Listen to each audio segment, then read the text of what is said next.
Kwenye hayo maeneo mawili ya changamoto na mafanikio na hasa ambayo serikali imeyatenda kwetu sisi wafanyabiashara ndogo ndogo, yapo mengi.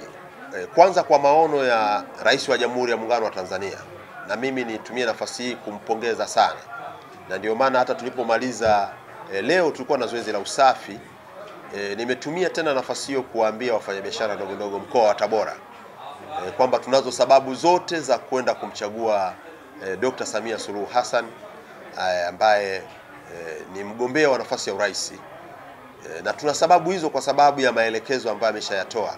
Tunayoyaona sisi ni maelekezo ya dhati yenye nia njema na makusudio ya kututoa hatua moja kwenda hatua nyingine. Kwa hiyo tumekusudia kumpigia kura nyingi sana kwa sababu ya kutaka aendeleze maono yake dhidi yetu sisi wafanyabiashara ndogo ndogo mkoa wa Tabora. Kwa hiyo katika moja mafanikio ambayo tayari yapo, kwanza ni hili jambo la kututengea maeneo. Ni hatua kubwa sana, unaweza usilione thamani yake, ila sisi wahusika wafanyabiashara ndogo ndogo tunaona thamani yake. Thamani yake ya kwanza ni kutupa utulivu wa kuwa na eneo maalum la kibiashara. Lakini jambo hili limetusaidia kuwa na address. Wafanyabiashara ndogo ndogo tulikuwa hatuna address. Na ninaposema address inamaanisha kwamba ni ile hali ya mtu kujulikana upo wapi, unafanya nini na unashughulika na nini. Kwa hiyo pia imetufanya tuthaminike. Kitendo cha kuwa na address kimetupelekea kuwa na dhamana kwenye taasisi mbalimbali za serikali pamoja na zile taasisi za kifedha. Taasisi mbalimbali za kiserikali pamoja na zile za kifedha. Ndio maana unaona leo katika mikopo yetu tunayoikopa, moja ya dhamana ni eneo la biashara, kwamba wewe unafanyia biashara wapi, eneo gani. Kwa tafasirio ina maana kama tungekuwa hatujawa na maeneo maalum, ingekuwa ni kazi sana kumkopesha mfanyabiashara mdogo, kwa sababu huwezi kweli ukamkopesha mtu ambaye yupo kwenye lami, juu ya lami, barabarani. Unaona kabisa kwamba lile ni eneo sio rasmi. Kwa hiyo maana yake hatua ya kwanza ya mafanikio ni hiyo ya kutengewa maeneo. Lakini la pili, maamuzi ya serikali. Kwa mfano hapa tunapoongelea leo, hii ni ofisi, pamoja na kwamba haijakamilika ujenzi wake, lakini ni ofisi inayojengwa na serikali kupitia halmashauri, na maelekezo hayo ni maelekezo ya Rais wa Jamhuri ya Muungano wa Tanzania. Jambo ambalo ni kubwa na mafanikio makubwa ambayo hatuwezi kuyaacha kuyasema. Maana yake tumepewa nafasi sasa ya kuja kuratibu shughuli zetu kwa niaba ya kuwatumikia wafanyabiashara ndogo ndogo wenzetu. Kwa hiyo nao pia ni hatua ya mafanikio. Lakini katika mafanikio pia tumeweza kuwa na nafasi nzuri sasa baada ya kutambulika, kuwa na nafasi nzuri ya kukutana na serikali. Kabla tujawa na utambulisho na kutambulika kwetu, ilikuwa ni vigumu serikali kupata maoni yetu na changamoto zetu, kwa sababu tulikuwa hatuna platform ya kuweza kukaa na kukutana ili kuwasilisha changamoto zetu. Kwa sababu pia lazima tukubaliane kwamba serikali ndiye baba, serikali ndiye mama ambaye ana jukumu la kumtekelezea mwananchi yeyote au kutatua changamoto za mwananchi yeyote. Lakini pia wakati mwingine serikali huwa ina wakati mgumu sana kuzijua changamoto za watu kwa mmoja. Ndio maana imekuwa na utaratibu wa kuwa na wawakilishi katika jamii. Mfano wenye viti wa serikali ya mtaa, madiwani, wabunge na kadhalika. Lakini kitendo hichi cha kuwa pia na makundi yetu na kuyatambua, maana yake pia imetuongezea wigo sasa wa kupokea changamoto zetu moja kwa moja kupitia uwakilishi wa viongozi wa makundi hayo. Kwa hiyo kitendo hichi cha kutambulika na kurasmishwa ni hatua kubwa pia ya mafanikio kwetu sisi, kwa sababu sasa tunapata nafasi ya kuwasilisha mawasilisho yetu ya changamoto zetu moja kwa moja kwa serikali. Na ukiangalia miongozo ya serikali imeweka wazi kabisa, Rais ameelekeza wazi kwenye serikali yake, na hii ndio maana unaona tunazidi kumsemea vizuri kwa sisi wafanyabiashara ndogo ndogo. Ngazi ya taifa, msemaji wa changamoto za wafanyabiashara ndogo ndogo ni waziri mwenye dhamana na makundi yetu, lakini pia ikaona rais akaona haitoshi, au serikali yake anayoongoza ikaona haitoshi, ikamuongeza rais akatoa maelekezo ya kumuongeza waziri mkuu wa Jamhuri ya Muungano wa Tanzania kuwa msemaji wa changamoto za wafanyabiashara ndogo ndogo kwa ngazi ya taifa. Ukija kwa ngazi ya mkoa, ameelekezwa mkuu wa mkoa kuwa msemaji wa changamoto za wafanyabiashara ndogo ndogo kwa upande wa serikali. Ukienda wilaya ni mkuu wa wilaya, ukienda kata ni afisa mtendaji wa kata, na ukija kwenye mtaa ni afisa mtendaji wa mtaa, na ukija kwa ngazi ya kijiji maana yake unamkuta afisa mwenyekiti, afisa mtendaji wa kitongoji au wa kitongoji husika, anakuwa ndiye mwakilishi wa changamoto hizo kwa upande wa serikali, kwa maana ya kuisemea serikali. Kwa hiyo hii ni hatua kubwa pia ambao lazima tuseme ni mafanikio. Lakini kwenye mafanikio hapakosi changamoto. Of course, kwenye mafanikio hapakosi changamoto. Bado tuna changamoto nyingi, na sisi tunaamini changamoto zingine ni changamoto mtambuka ambazo zikishughulikiwa zinakuwa zimekwisha. Bado tunaendelea kuomba. Katika moja ya changamoto iliyopo, bado tunaendelea kuomba. Kwenye jumuiya ya wafanyabiashara ndogo ndogo hakuna eneo kubwa la muhimu. Hakuna eneo kubwa la muhimu kama mtaji. Kwa hiyo bado tunaendelea kuiomba serikali iendelee kuhimiza engo hiyo ya mitaji iwe imara zaidi. Ituimarishe kwenye hilo eneo la mitaji, kwa sababu bado ni eneo ambalo linahitajika kwa kiwango kikubwa, na ndilo litakaloweza kuleta haya mapinduzi serikali ambayo inayataka, na ambayo ni matumaini yetu sisi wenyewe wafanyabiashara ndogo ndogo kuweza kutoka hatua moja kwenda hatua nyingine. Kwa hiyo hilo ni eneo ambalo tunaliomba liendelee kuimarishwa. Lakini nipongeze kwa sababu nimesikia matamko ya Mheshimiwa Rais mwenyewe katika mikutano yake ya kampeni inayoendelea. Ameweza kutamka kwamba ndani ya miezi mitatu, kwa maana siku 100 za utawala wake, ameelekeza kutengwa bilioni 200 ambazo zinaelekezwa kuja kwa wafanyabiashara ndogo ndogo. Jambo hili ni hatua kubwa, na tunampongeza kweli, na tunamwombea kwa Mungu hiyo ahadi yake iweze kukamilika. Lakini kwa sababu ni mtu ambaye tunamfahamu kama rais wetu, ni mtu ambaye ameishi kwa kutenda kwa kile anachokiongea, tunaamini hilo linakwenda kutekelezwa, na likifanikiwa litakuwa limeokoa jambo hili. Lakini pia pamoja na yote, pamoja na kwamba tumetengewa maeneo, na mimi nisemee pia kwa mkoa wetu wa Tabora, halmashauri nyingi na karibia zote zimetenga maeneo zaidi ya 1. Tuombe maboresho ya maeneo hayo. Bado ni changamoto ambayo lazima tuiseme, pamoja na juhudi zinazoendelea, lakini kuna sababu ya kuangalia hizo changamoto za maeneo. Miundombinu yake ni muhimu ikatazamwa ili kuendelea kufanya ufanisi wa malengo yanayokusudiwa, kwa sababu yanaweza yakatengwa maeneo, lakini yasipotengenezewa miundombinu rafiki yakawa ni changamoto pia kwa maendeleo na mafanikio ya mfanyabiashara huyo. Kwa hiyo hilo naweza nikasema kama sehemu ya changamoto tulizonazo, ambapo mimi ninaamini zitakwenda kufanywa kazi.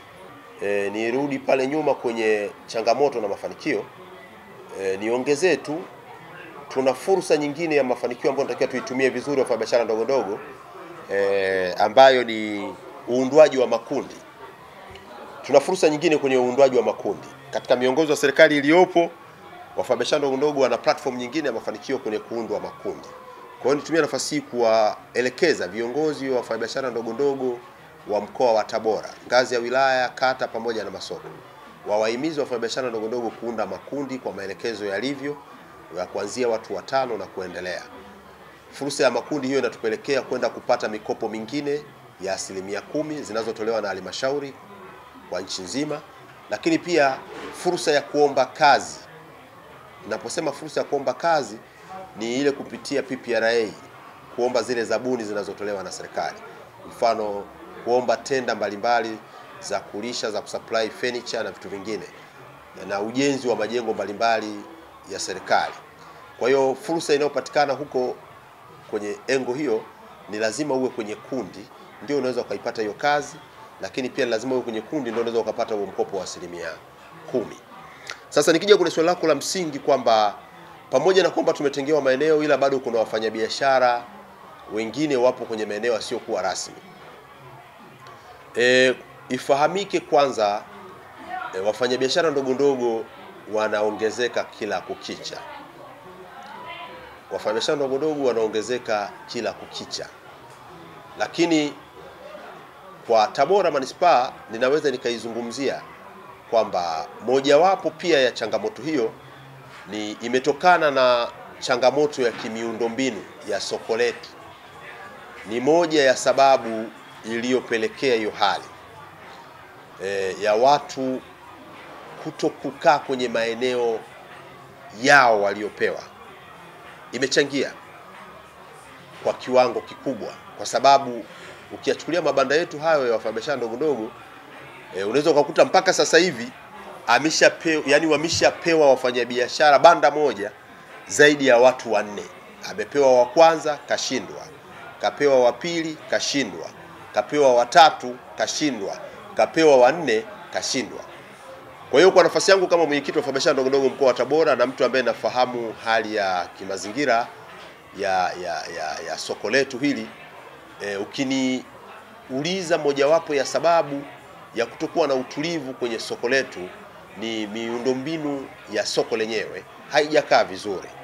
Kwa hiyo solution inayoweza kuishauri kwa serikali ni kuboresha miundombinu ya soko letu, kwa sababu ndiyo chachu kubwa inayosababisha watu wasikae kwenye maeneo yao rasmi waliopewa. Kwa hiyo hilo ni moja ya sababu, lakini kwa miongozo ya serikali na utaratibu ulivyo kwa sasa, hakuna mfanyabiashara yoyote anayetakiwa kukaa nje ya eneo ambalo sio rasmi. Kwa hiyo nitumie nafasi hii pia kuwaambia wafanyabiashara ndogo ndogo waelewe kwamba maeneo waliokaa sio maeneo rasmi. Maeneo rasmi ya kibiashara ni maeneo yaliyotengwa na kuelekezwa na serikali. Juhudi zetu sisi ni kuyaboresha, lakini pia kuwapokea wale wote ambao hawana maeneo ili waweze kupata maeneo. Lakini maombi yetu kwa serikali ni kuboresha zile changamoto ambazo nimetoka kuzisema, kwa sababu tuna mifano mingi ya baadhi ya maeneo waliopewa wafanyabiashara ndogo ndogo, unakuta si rafiki kibiashara. Lakini kwa soko hili pia ikumbukwe, ni sehemu pia ambayo iliyotumika kupokea wenzetu waliopisha mradi wa ujenzi wa soko kuu. Kwa hiyo maana yake yapo maeneo baadhi ya wafanyabiashara ndogo ndogo yaliyochukuliwa na wafanyabiashara kutoka soko kuu, ndio wanaoyatumia hapa. Tafasiri yake ni kwamba ule mradi pia umepelekea maeneo ya wafanyabiashara ndogo ndogo soko la Machinga Complex kuwa machache, hatimaye kusababisha wengine kutokuwa na maeneo ya kufanyia shughuli zao. Na kwa sasa kwa Tabora Manispaa ni vizuri kaeleweka kwamba bado eneo maalumu ambalo linatumika kuwapokea wafanyabiashara ndogo ndogo ni hili soko la Machinga Complex. Kwa hiyo kuna wakati pia tunazidiwa. Kwa hiyo kiufupi niseme moja ni hilo nilosema kwamba kwa mwongozo wa serikali maeneo rasmi ya kibiashara ndiyo tulioelekezwa kukaa wafanyabiashara ndogo ndogo. Katika miongozo tulionayo haijatutambulisha au haijatuelekeza kwamba kuwa mfanyabiashara mdogo mdogo kuna mahala panasitishwa kutozwa tozo za halmashauri. Hapana. Isipokuwa tozo zinazotakiwa kuja kwetu ni tozo rafiki kulingana na mitaji yetu. Na hiyo ndio maana unaona utofauti uliopo. Mabanda yetu hayo ya soko la Machinga Complex tozo yake ni shilingi 10,000 kwa mfanyabiashara mdogo mdogo au kwa wale wanaofanya biashara ndogo ndogo. Lakini pia hata meza zetu zinazotumika hapa kwenye eneo letu rasmi hakuna tozo ya zaidi ya shilingi 5,000 kwa meza. Kwa hiyo hii inatoa tafasiri kwamba serikali inatambua hali halisi ya vipato vyetu. Ila kuna changamoto moja ambayo wakati mwingine tunapaswa tuitatue sisi viongozi kwa kushirikiana na serikali. Changamoto hiyo ni ya elimu ambao tunatakiwa tuendelee kuitoa sisi viongozi, lakini pia na serikali. Tuiombe wale wahusika wanaohusika na hizo tozo waendelee kutusaidia kutoa ufafanuzi na elimu katika hizo tozo. Kwa hiyo ni waombe wafanyabiashara ndogo ndogo, kitambulisho chetu cha mfanyabiashara ndogo ndogo hakijazuia tozo za halmashauri, ila kimekuja na fursa zake. Moja ya fursa hizo ni kupata mikopo, kupata maeneo, lakini kutambulika na mamlaka mbalimbali za serikali ikiwemo mamlaka ya mapato TRA pamoja na jeshi la polisi na ofisi za halmashauri ambapo ni mkurugenzi. Nini maana ya kutambulika? Maana ya kutambulika, unapokuwa na kile kitambulisho ndicho kitakachoweza kukutofautisha kati ya wewe na mfanyabiashara wa kati au mkubwa.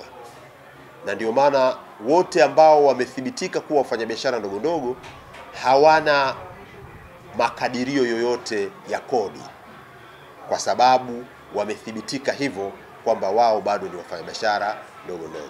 Lakini ifahamike pia kuwa na kitambulisho cha mfanyabiashara mdogo au ndogo ndogo hakina maana ukifikia hatua ya kulipa kodi usilipe, kwa sababu lengo la kutambulika kwetu na kurasimishwa kwetu ni kwamba ili tukue, tutoke kwenye ufanyabiashara mdogo kwenda ufanyabiashara mkubwa na wakati. Kwa hiyo maana yake tafasiri ya kile kitambulisho ni kukutambulisha kwenye mamlaka mbalimbali kama nilivyosema, ili ziweze kukutambua kama wewe ni mfanyabiashara ndogo ndogo. Ya kuwaambia wafanyabiashara ndogo ndogo mkoa wa Tabora, moja, watambue sisi tuna kitu kinachoitwa kitambulisho chetu, waende wakakikate ili waweze kuwa na utambulisho rasmi utakaotambulika ndani ya serikali. Serikali imeshatuelekeza tukakate vitambulisho hivyo. Lakini la pili, nitumie nafasi hii kuwakumbusha wafanyabiashara ndogo ndogo wote mkoa wa Tabora, tupo kwenye zoezi muhimu sana la kikatiba ambalo ni uchaguzi wa serikali kuu. Tunao kwenda kuwachagua viongozi wa ngazi ya kata kwa maana ya madiwani, wabunge pamoja na rais. Na zoezi hilo liko tarehe 29 ya mwezi huu. Ni waombe wafanyabiashara ndogo ndogo mkoa wa Tabora wajitokeze kwenye jambo hilo, waende wakashiriki kwa wingi kama walivyojiandikisha, ili kuweza kupata takwimu halisi ya tuliojiandikisha na tuliokwenda kupiga kura. Hii itatupa tafasiri ya kuthibitisha uelewa wetu kwamba ni watu tunaojitambua, lakini ninaamini kwanza ndio wengi zaidi katika takwimu ya wapiga kura kwa mkoa wetu. Sisi ndio wengi zaidi. Kwa hiyo niwaombe tujitokeze kwa dhati kweli.